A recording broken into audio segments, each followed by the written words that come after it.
വിജിൻ വായാന്തോട് ചേരുന്നുണ്ട്. വിജിൻ, ഇനിയുള്ള നീക്കങ്ങൾ, അതായത് കോടതിയിലെ സംഭവങ്ങൾ നമ്മൾ പറഞ്ഞു, കോൺഗ്രസ് എടുത്തിരിക്കുന്ന തീരുമാനങ്ങൾ നമ്മൾ പറഞ്ഞു, രാഷ്ട്രീയമായിട്ട് ഇനിയുള്ള നീക്കങ്ങൾ എങ്ങനെയായിരിക്കും എന്നുള്ളതാണ്. അത് കോൺഗ്രസിനെ സംബന്ധിച്ച് മാത്രമല്ല, LDFനെ ചോദ്യം ചെയ്തു പോകുന്നുണ്ട് കോൺഗ്രസിന്റെ നേതാക്കൾ. എന്ത് നടപടി നിങ്ങൾ എടുത്തു, ഞങ്ങൾ ഇതെടുത്തത് കണ്ടില്ലേ എന്ന രീതിയിൽ അത് പറഞ്ഞുകൊണ്ടിരിക്കുന്നുണ്ട്. തെരഞ്ഞെടുപ്പ് നിൽക്കുമ്പോൾ അത്തരത്തിലുള്ള വാഗ്വാദങ്ങൾ ഇല്ലെങ്കിൽ പൊളിറ്റിക്കലി കുറച്ചുകൂടി മാറേണ്ടതുണ്ട്. രാഹുൽ എന്നതിലേക്ക് മാത്രം കാര്യങ്ങൾ പോയത് അത് വലിയ ബുദ്ധിമുട്ടുണ്ടാക്കുന്നുണ്ട് തെരഞ്ഞെടുപ്പിനെ സംബന്ധിച്ച്. അപ്പം ആ രീതിയിൽ വരും ദിവസങ്ങളിൽ എങ്ങനെയായിരിക്കും കേരള സമൂഹം, രാഷ്ട്രീയ കേരളം ഈ വിഷയങ്ങളെ ചർച്ച ചെയ്യുക? അതിലെന്തൊക്കെ മറുപടികൾ ആരൊക്കെ ഇനി പറയേണ്ടി വരും?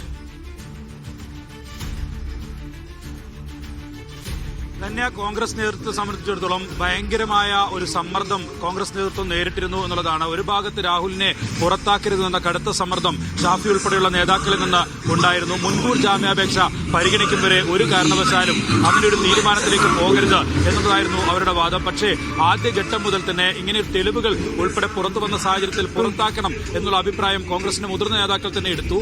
ഏറ്റവും അവസാനം പുതിയ പരാതി വന്ന ശേഷം അത് ഒരു കാരണവശാലും വെച്ച് ഉറപ്പിക്കാൻ പാടില്ല എന്നുള്ള നിലപാടിലേക്ക് മുതിർന്ന നേതാക്കൾ ഒക്കെ എത്തിയിട്ടുണ്ട്. ഇപ്പോൾ ഇങ്ങനെ ഒരു തീരുമാനമെടുത്തതും അതുകൊണ്ട് തന്നെയാണ്. ഇന്നലെ തന്നെ നിലവിൽ രാഹുലിനെ പുറത്താക്കാനുള്ള തീരുമാനം മുതിർന്ന നേതാക്കൾ തന്നെ എടുത്തിരുന്നു. പക്ഷേ ജാമ്യ ഹർജിയിൽ ഇന്ന് വിധി പറയാനിരിക്കെ ആ വിധി വരട്ടെ എന്നുള്ളതായിരുന്നു കോൺഗ്രസ് നേതൃത്വം തീരുമാനിച്ചിരുന്നത്.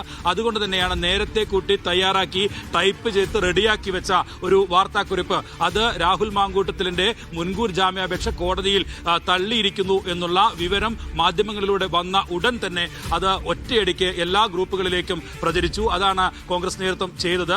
ഉടനടി നടപടി സ്വീകരിച്ചിരിക്കുന്നു എന്നുള്ള ഒരു നറേറ്റീവ് എന്തായാലും കോൺഗ്രസിന് ഉണ്ടാക്കാൻ കഴിഞ്ഞിരിക്കുന്നു. ഒപ്പം തന്നെ CPMനോടും LDFനോടും പൊതുസമൂഹത്തോടും തങ്ങളിതാ ഒരു ആരോപണം വന്ന ഒരു പരാതി വന്നപ്പോൾ തങ്ങളുടെ പ്രധാനപ്പെട്ട ഒരു നേതാവായിരുന്ന ആളെ യുവ നേതാവിനെ തന്നെ പുറത്താക്കിയിരിക്കുന്നു. നിങ്ങൾ എന്ത് ചെയ്തു മുകേഷിന്റെ കാര്യത്തിൽ, ഒപ്പം തന്നെ ഗണേഷ് കുമാറിന്റെ കാര്യത്തിൽ, മറ്റ് നേതാക്കളുടെയൊക്കെ കാര്യത്തിൽ നിങ്ങൾ എന്ത് ചെയ്തു എന്ന ചോദ്യം പൊതുസമൂഹത്തിൽ ഉയർത്താൻ എന്തായാലും നിലവിൽ ഇനി കോൺഗ്രസിന് കഴിയും. 3-4 ദിവസം മാത്രമാണ് തെരഞ്ഞെടുപ്പിന്റെ ആദ്യഘട്ടത്തിനുള്ളത്. ആ നിലയിൽ ഒരു ചർച്ച ഉണ്ടാക്കാൻ തങ്ങളുടെ ഏറ്റവും കൃത്യമായ നിലപാട് സ്വീകരിച്ചിരിക്കുന്നു. ആ നിലപാട് നേരത്തെയും തങ്ങൾ സ്വീകരിക്കുന്നതാണ്.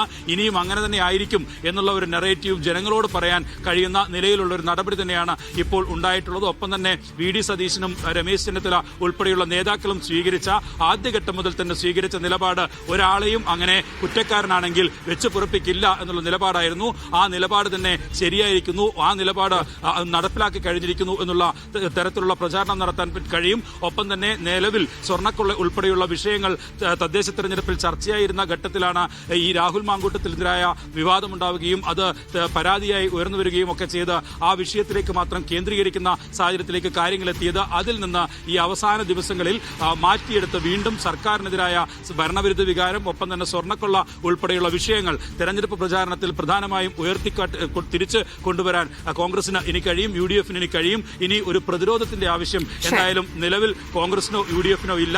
രാഹുൽ എന്ന ഒരു പ്രതിരോധം അത് നീങ്ങിക്കഴിഞ്ഞിരിക്കുന്നു. അദ്ദേഹത്തെ പാർട്ടിയിൽ നിന്ന് തന്നെ എടുത്തു കളഞ്ഞിരിക്കുന്നു എന്നതായിരിക്കും ഇനിയുള്ള പ്രചാരണം.